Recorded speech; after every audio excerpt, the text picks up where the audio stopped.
Why is brand building important? You want to know what it will take for this business to break even. Need plus action equals value. You sure? Understand the market that you are operating in. How do you make sure that you are successful? And what happens should you preach? What one thing could we improve? Start with why. Come. Come. Journey with us. My name is Gideon Amakali, and I'm Head of Management Accounting at Bank Windhoek. In Management Account at Bank Windhoek, this is what we call financial planning and analytics of the bank, where we look at the finances of the bank, the financial numbers, and giving insights to the bank users. Understanding basic financial terms is crucial for any business success. Looking at the performance of a business, there are certain key metrics. The first one is revenue, followed by OPEX, operating expenses, followed by profit, the residual thereof, and the cash flow in the business. What is revenue? Revenue is the total income generated from the selling of goods or services. To give a practical example, if you are involved in selling of sweets at a tuck shop located somewhere in the location, for example, Singa Quarters, the selling of sweets daily to the kids in and out, the proceeds you receive from the kids, the customers, that is your revenue for the said transaction. The operating expenses is the costs involved in rendering the such sale of sweets. The cost of buying the sweets from the shops, basically from Choppies, for example, or ShopRite.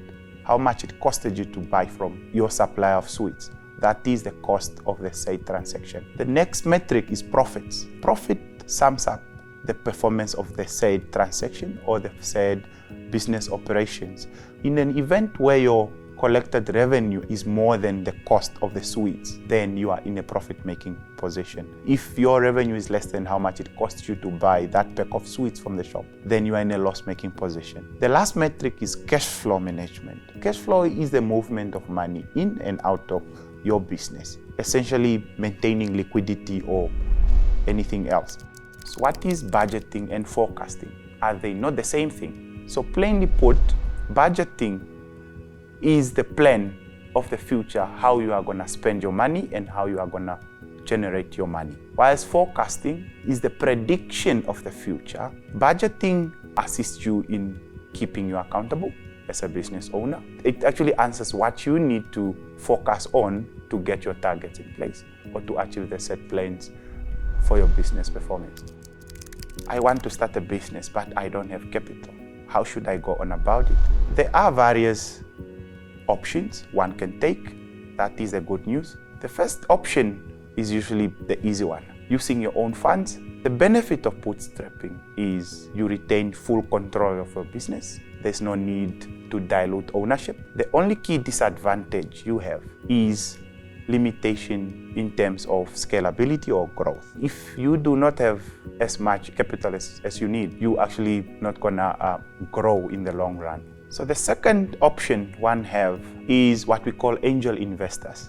Sounds very angelic, yes. Individuals usually who provide capital in exchange for equity. These are usually high value, well-versed and specialized individuals where you get to leverage on their expertise, if I might say. If they inject some capital into your business, then you need to give a share of your business to these investors. Being able to leverage on their valuable advice or a well-experienced and well-versed expertise. The only key downside being dilution of ownership of your business and potential loss of control over some key business decisions. The next one is venture capital. When firms invest larger sum of fund into your business, usually for high growth potential businesses. In return, they would either ask for equity or they would actually ask for higher returns from your business. The last one, most probably the most famous one, is business loans from financial institutions. Obtaining a business loan is when you approach a certain financial institution or a certain bank,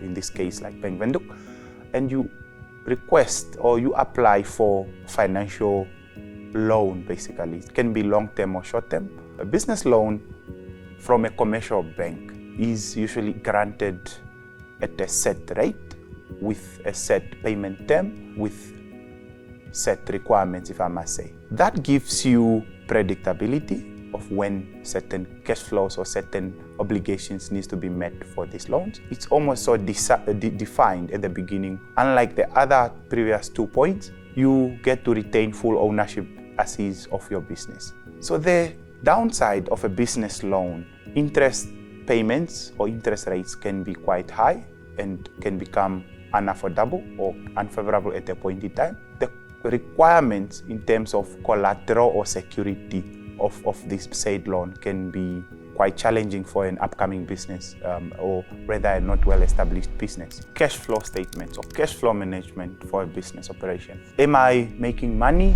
How good am I at managing my money within my business? There are certain qualitative aspects which should be covered by a cash flow statement or a cash flow forecast. Accuracy and realism. It should be correct and it should reflect close to the truth. Basically, it must be real. It should be transparent and detailed. It must answer all the unasked questions, if I must put it. Overly optimistic forecasts can sometimes be red flags in assessments of either funding applications and others. Liquidity management. How well are you managing your cash flow? How well are you managing your money? And remember, cash flow talks to the movement of money in and out of the business. And the last but not least, of course, it's growth projections, growth forecast. It must clearly demonstrate how growth is going to come and where growth is going to come from.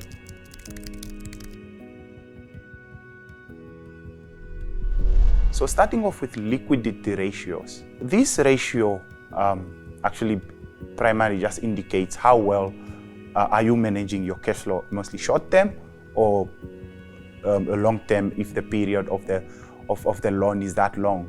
So let's start off with the short-term obligations indicators, those ratios. The first ratio is what we call a current ratio. It indicates actually the ability of you meeting your short-term obligation. By short-term, I mean in the next 12 months, if you get a set loan from a bank, for example, how able are you to cover your obligations in the next 12 months? These we look at all your dues which are due in the next 12 months and all your collectibles, basically your receivables which are due in the next 12 months.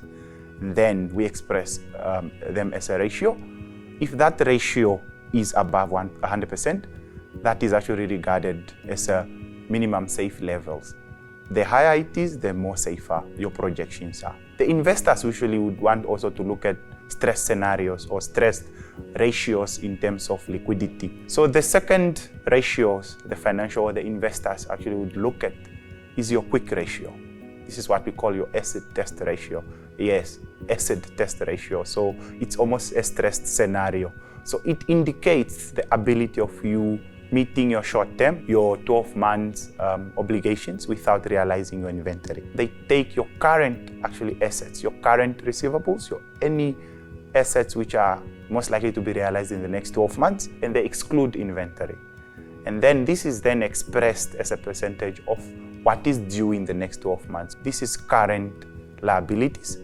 And then if your ratio is still above 1, then this is actually an indicator of a good cash flow projections. Anything below 1, it indicates potential struggles in the future of you meeting your short-term obligations of this said loan. And this is usually highlighted as a red flag. Profitability ratios. There are two key profitability ratios which must be answered. First one is what we call your gross profit margins or your gross profit indicators, basically. So how profitable are you just by taking your directly linked costs as a percentage of your derived revenue? You take all the revenues collected from your customers, and then you actually deduct your cost of these sweets, basically. How much it costed you to buy these sweets from Choppies.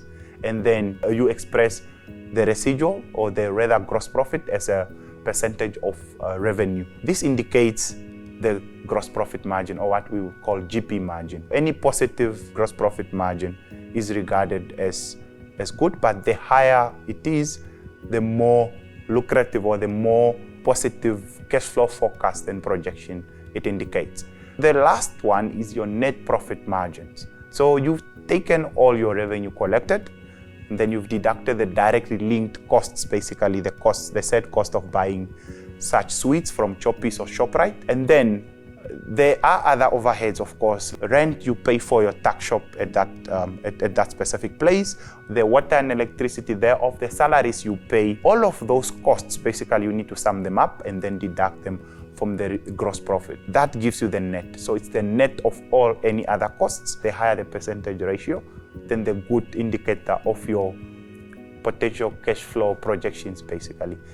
And without saying, if this said ratio is negative, it's an early indicator, or what we would call it a red flag, that your cash flow is most likely to face challenges down the line, basically.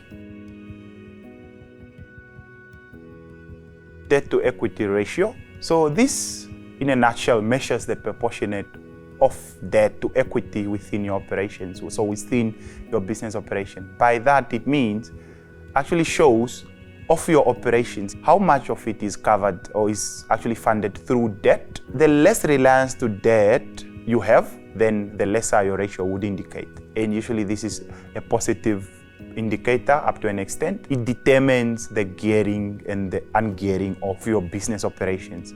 If you are highly geared, basically that means you are funded massively through debt, can come out as a red flag at a point. The lesser the ratio, usually the best it is, basically. The second sub-ratio under leverage ratios is your interest coverage ratio. So this assess your ability to pay the interest on an outstanding debt. As an investor, or if a financial institution, for example, would actually be interested in the ability of a certain business operation to service the debt. You can have a healthy balance sheet, high assets on the balance sheet.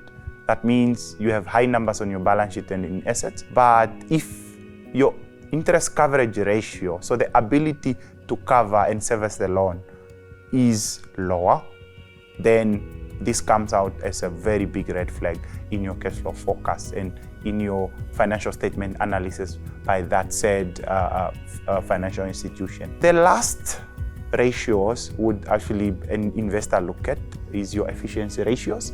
So we're gonna cover two ratios under here. First one, inventory turnover ratio and your debtors turnover ratio. Those are two. So explanation is in the word turnover.